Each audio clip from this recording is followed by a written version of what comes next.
Have you ever felt lost in a crowd? Have you ever felt like what I say doesn't matter? Everybody does it, right? And the fact of the matter is, whether you're alone, whether you're talking to one person, whether you're talking to a group, it is lethal when you start to feel that way. Because every part about you, if you're me, the physicality changes for the worst. I start to sink in, I start to regress, my voice starts to go. That sense of I don't matter, I'm not being heard. One of the really important reasons why you are making certain that you are connected to your audience, knowing what they want and need, knowing what their biggest problem is, knowing your role in helping them solve it, and remembering they're the hero of the story, not you, is because you don't want them to feel that way and you don't want to feel that way either. Here's another example of where that problem comes up, and it can be presenting in a group. Over a lot of years in my digital executive ad sales career, I presented in groups.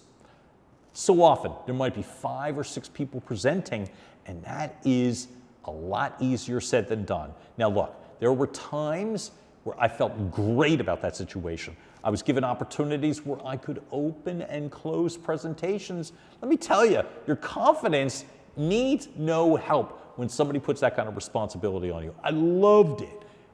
But there were also times when we were part of a group where I felt a little bit lost in the crowd, and I know my delivery suffered. And as a result, so did the results.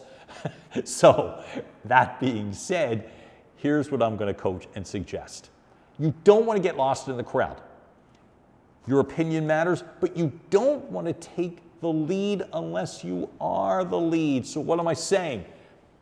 Know your role, know the story, know the entire story. If you are part of a group and you are the leader, make certain that everyone in your group of speakers knows their role. Practice beforehand. Whether it's by time, whether it's by content, or whether it's both. You want to make sure everybody gets where they're coming from, so there are no bad surprises, right? If you are not the leader, well then know your role too. What is it you're expected to contribute? I'm going to give you a tip. Know the entire story anyway, even though you're only giving a part of it. You want your version to blend in and maximize, optimize the way that you're presenting so that you're heard properly. But you don't want to now create a conflict situation like you were the second lead. Now, how is that done? Know the entire story, know the significance of the story, and work with the team to establish the pacing so that when it becomes your time to speak, you're going to then be able to, as I said, amplify the point of the whole story.